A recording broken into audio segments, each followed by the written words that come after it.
ایک بڑی interesting theory شیخ ہے ڈریمز کے بارے میں. کچھ لوگ کہتے ہیں کہ ہماری جو روحیں ہیں، جیسے آپ نے بھی شروع میں بیان کیا اور قرآن سے بھی ثابت ہے، اللہ سبحانہ تعالیٰ روح جو ہے وہ اللہ کے پاس چلی جاتی جب ہم سوتے ہیں، قرآن مجید سے بھی ہے. تو وہ کہتے ہیں کہ یہ روح جو بھی اس کا سفر ہے، جو بھی وہ کر رہی ہے عالم ارواح میں یا جہاں بھی وہ گئی ہے، جیسے کسی فوت شدہ بندے سے ملاقات ہوتی ہے تو اس کی روح سے واقع ہی ملاقات ہو رہی ہے. اس میں کتنی حقیقت ہے کہ کیا یہ روح کے ایکسپیرینسز کو ہم خواب کہتے ہیں؟ دیکھیں، یہ دو باتیں اس میں ہو سکتی ہیں. نبی کریم صلی اللہ علیہ وسلم نے ایسی کوئی بات تو نہیں فرمائی، لیکن یہ دو باتیں اس میں ہو سکتی ہیں. ایک بات تو یہ ہو سکتی ہے کہ واقعتاً روح وہ ایکسپیرینس کر رہی ہو. ایک یہ ہے کہ صرف روح محسوس کر رہی ہو، احساس ہو اس کا. یعنی آپ دیکھیں نا، خواب میں جی اگر آپ کو سانپ ڈس رہا ہے جی تو ایک تو اس کی انٹرپریشن یہ ہو سکتی ہے کہ آپ واقعتاً کہیں کسی ایسی جگہ ہو جہاں سانپ موجود ہو اور سانپ ڈس رہا ہو، جی جبکہ آپ جسمانی طور پر تو یہاں پڑے ہوئے ہیں. تو آپ یہاں پڑے ہوئے، آپ ہل بھی رہے ہیں اور بعض اوقات آپ ایک خاص قسم کی کیفیت میں بھی مبتلا ہو رہے ہیں جی جسمانی طور پر بھی، صحیح. اور یہ محسوس کر رہے ہیں. تو وہ کیا صرف اور صرف خواب میں آپ نے دیکھا ہے یا ایکسپیرینس کیا؟ یہ دونوں باتیں ہو سکتی ہیں. لیکن لگتا یوں ہے کہ یہ خواب میں روح کا سفر ہے کہ صحیح. وہ باقاعدہ ایکسپیرینس کرتی ہے، وہ جاتی ہے. اس لیے کہ بہت دفعہ ایسے ہوتا ہے کہ آپ خواب میں محسوس کرتے ہیں کہ آپ کسی مشکل سچویشن میں پھنسے ہوئے ہیں، جی اور وہ روح کی جو واپسی ہے جی وہ تھوڑا سا ڈیلے ہوتی ہے اور آپ شدید پریشانی میں مبتلا ہو جاتے ہیں. ایسے ہی ایسے ہی. اسی طرح پھر اس کو اس طرح کے اس کے ساتھ بھی ملا لیں کہ نبی کریم صلی اللہ علیہ وسلم نے فرمایا موت اور نیند یہ بہنیں ہیں، یہ ایک جیسی ہیں. نیند کو بھی موت کی طرح آپ نے فرمایا. صحیح. لہٰذا نیند کے وقت کی دعا جو ہے اور پھر نیند سے بیدار ہونے کی جو دعا ہے، اس میں بھی موت کا ذکر ہے. منہ تو واقعہ جی. میں فوت ہوتا ہوں پھر میں، تو اس کا مطلب ہے یہ نیند بھی موت کی طرح. تو موت میں چونکہ روح نکل جاتی ہے، جی. اس کا مطلب ہے نیند میں بھی روح نکل جاتی ہے. وہ نکل کے واپس آ جاتی ہے.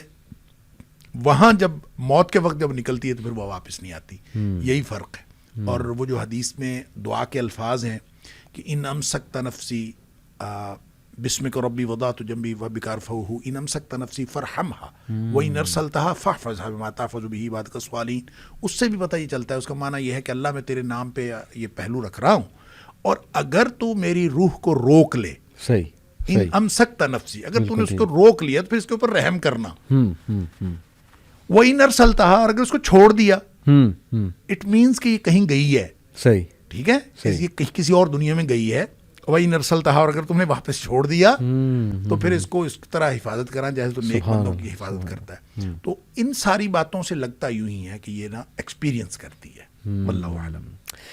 کچھ ٹائپس آف ڈریمز میں آپ کے سامنے رکھتا ہوں.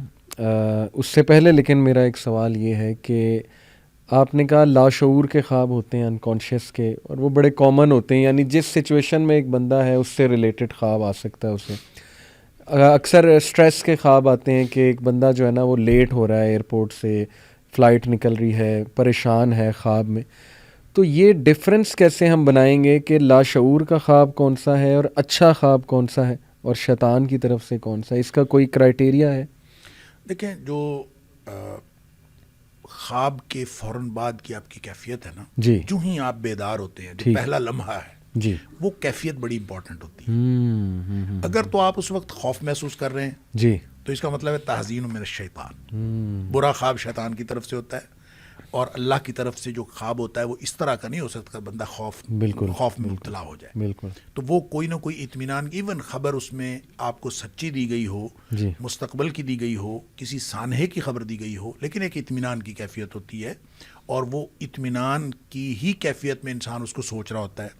دوسری بات یہ ہے کہ خواب بہت کلیئر ہوتا ہے، اس میں کوئی ٹکڑے نہیں ہوتے خواب کے، ایک بالکل جڑا ہوا، اور آپ کو یاد رہتا ہے. آپ کو یاد کرنے کی ضرورت نہیں پڑتی، آپ بار بار یاد کرتے ہیں. اچھا خواب کبھی یہ نہیں ہو سکتا کہ جو رویا صالحہ ہو اور آپ کو یاد نہ ہو، یہ ممکن نہیں. اس کی وجہ یہ ہے کہ یہ ایک بڑی، آپ نے شروع میں پوچھا تھا کہ اس شریعت میں کیا خواب کی حیثیت ہے، تو ایک پہلو بہت اہم ہے اور بہت بحث طلب ہے، بلکہ کہنا چاہیے طویل ہے. جی.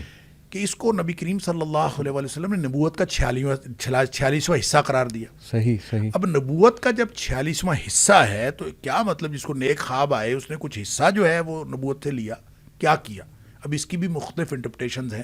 مثال کے طور پر یہ کہ حضرت عائشہ صدیقہ رضی اللہ تعالیٰ عنہ نے فرمایا کہ 6 مہینے تک نبی پاک صلی اللہ علیہ وسلم کو ابتدائی 6 مہینے تک خواب آتے رہتے تھے.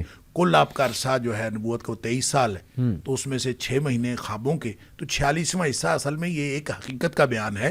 اس کا مطلب یہ نہیں ہے کہ جو بعد میں لوگ جن کو خواب آئیں گے ان کو نبوت کا کوئی حصہ ملا, ایسا نہیں ہے. لیکن جو مبشرات نبی کریم صلی اللہ علیہ وسلم نے خوابوں کو فرمایا, اور قرآن میں سورہ یونس میں اللہ تعالیٰ نے اولیاء اللہ کی جب بات کی تو آپ فرمایا کہ لہم البشرا فی الحیات الدنیا والآخرہ, کہ ان کے لیے دنیا میں بشرا ہے. تو وہ بشرا کیا ہے؟ ایک تو اچھی باتوں کی خبر ہے, دنیا میں بھی خوشخبریاں, آخرت میں خوشخبریاں. وہ مقبولیت ہو سکتی ہے, وہ کامیابی ہو سکتی ہے, کوئی بھی چیز ہو سکتی ہے. دوسری بات اس کی انٹرپریٹیشن یہی کی گئی ہے کہ بشرا اور مبشرات کا چونکہ آپس میں لفظی تعلق ہے, اس لیے یہ کہا گیا ہے کہ وہ نیک خواب ہیں, اور جو نیک لوگ ہوتے ہیں جن کی روح پاکیزہ ہوتی ہے اور جن کا معاملہ جو ہے وہ یعنی باطن جتنا زیادہ کلیئر ہوتا ہے اس کو اتنا زیادہ کلیئر خواب آتا ہے. اور اس لیے جو ہے نا وہ یہ خواب یعنی اپنی کلیئرٹی کی وجہ سے رویا صالحہ کہلاتا ہے. بالکل ٹھیک. ڈر کی وجہ سے شیطان والا حلم کہلاتا ہے. اور جو پریشان خیال ہوتا ہے آپس میں الجھا ہوا, تو وہ پریشان خیالی ہے یا حدیث نفس ہے. یہ عام طور پہ آدمی کو خود احساس ہو جاتا ہے, اور اس کے لیے کوئی بہت بڑی سائنس کی ضرورت نہیں پڑتی اس کو ڈفرینشیٹ کرنے کے لیے. Excellent excellent.